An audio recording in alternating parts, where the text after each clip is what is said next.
Pranams to everyone seated here. I would like to acknowledge my thanks to Brahman sir for having invited me here to address all of you. It's a remarkable, normally I am a little reluctant to accept these invitations, but the loving persuasion of Brainfield and Brahman sir really persuaded to me to be here today. So this conclave, higher education conclave, remarkable for the very fact that all of us can come here to and be together, learn from each other, know from each other, and take back rich ideas to strengthen our institutions wherever we come from.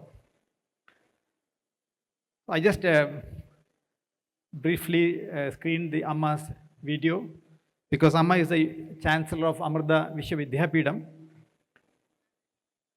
What we saw here is very unique.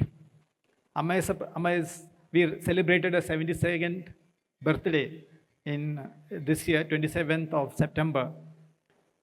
More than half a century, Amma's daily routine is to meet people, individuals, devotees who come from different walks of life, from all over the world.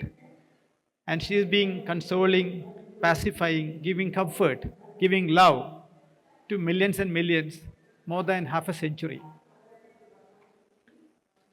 It's estimated that Amma probably must have touched the lives of about more than 40 million people.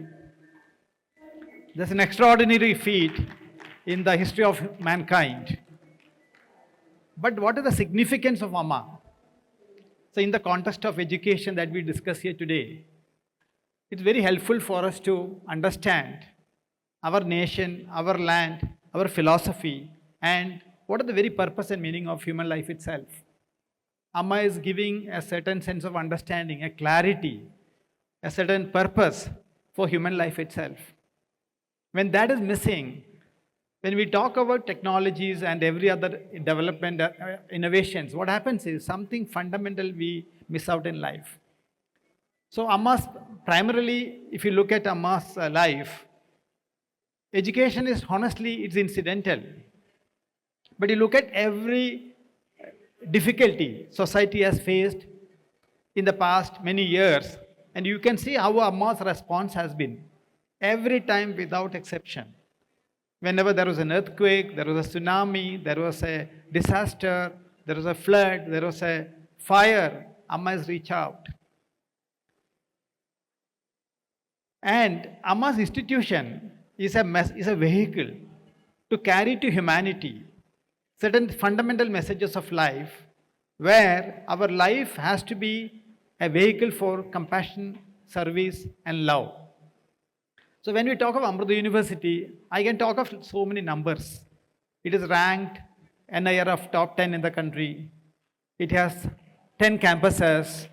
It has spread over, our footprint is all over the country. We have 30,000 students in our university system. Except a few disciplines, practically every other discipline is represented in a university. In our Amrita Vidyalayams, we have more than 1 lakh students, close to 100 schools are there across the country. These are all numbers. But why would Amma, a spiritual master of the highest order, start an institution? I believe spiritual masters give guidance to society. What and how we need to live our lives. When you are given the responsibility of running institutions, what we should fundamentally give the reason and the purpose, and how we should infuse that purpose into our institution. Otherwise, our institution also becomes just numbers. numbers of profit, numbers of turnovers. And what is Amma? I mean, myself, I used to work in the industry, corporate world. I was in the Tata Group in the Mumbai almost 25 years ago when I came to Amma. And my life I dedicated to, for Amma's, the love and compassion she showered on me. And like me, there are thousands who are serving society without any expectations. But underlying all this, when a student walks into Amrita University, of course, that boy or girl will take away the degree. That is what he or she is for. And we have to do justice to that, giving that student the best education possible, the best technologies available, and and the best education and also the best job. And honestly, we are not been second to none. More than 300 companies visit Amrita. Almost all our students get very high package jobs, okay, whichever discipline they are.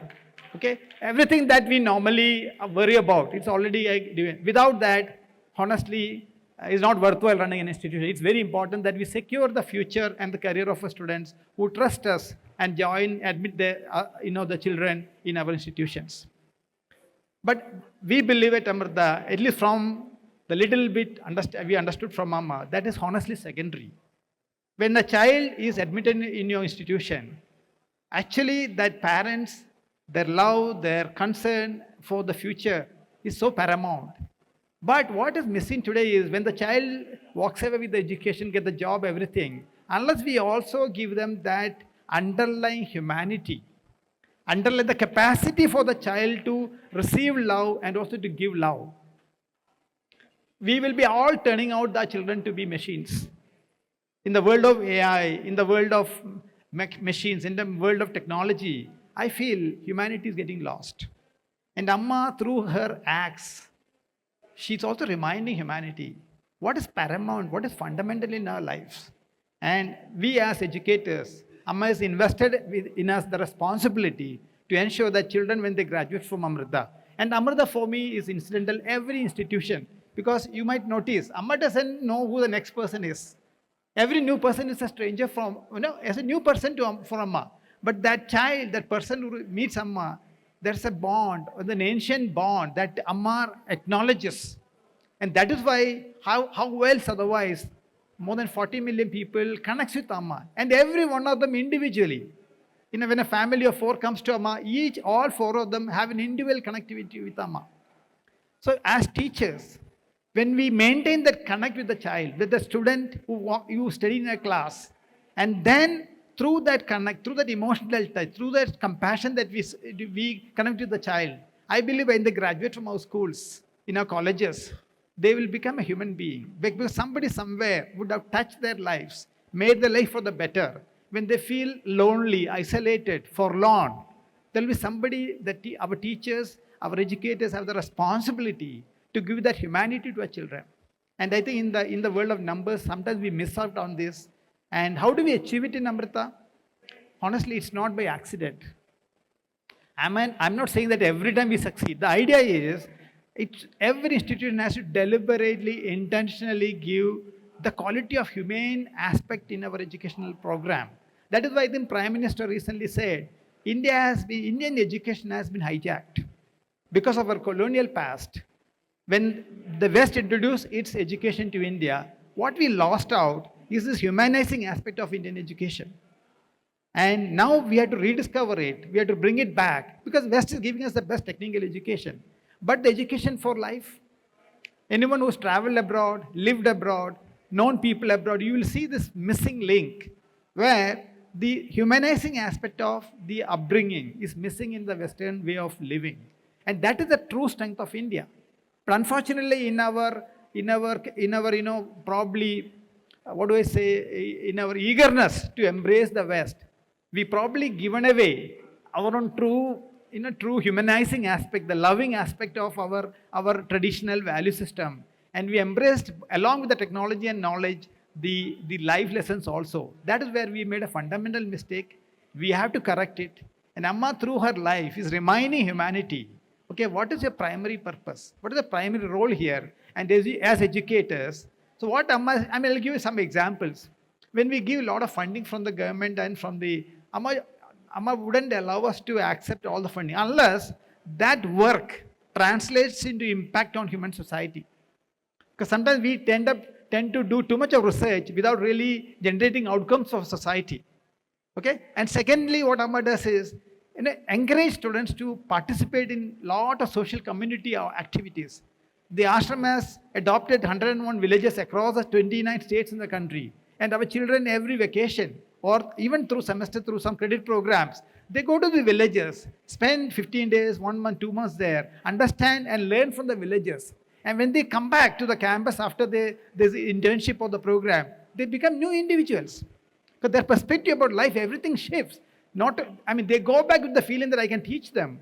But these villagers, their cultural, what the crucible they have, there's so much to teach us in terms of living with minimum resources, the affection and the love that members of each other, many things they never experience in their life in a very high-end life that many of our people live today, and so on. So we give them projects called student social responsibility projects. Every student, we group them into 5, 6, and we give them a project where they have to look at a project which will impact society tangibly, positively, and then produce results as an academic program. So as a result, friends, what we noticed is little by little that the humanizing aspect of education is possible provided we put our heart and soul into it. And one more thing, where is the knowledge for all this?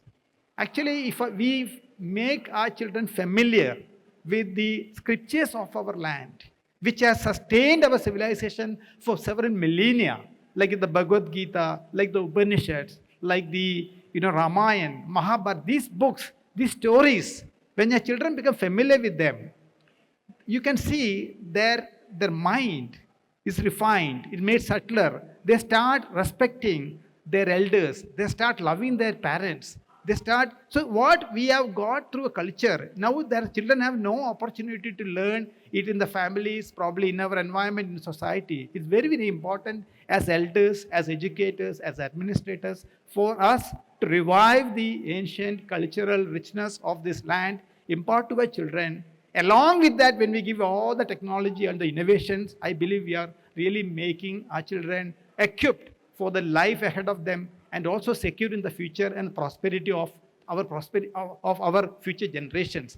But if we fail in this role, I'm sure all of you will echo my thoughts that we are going through a very difficult and challenging times where that oasis of love and compassion that we experience in our families at home, little by little we're losing that.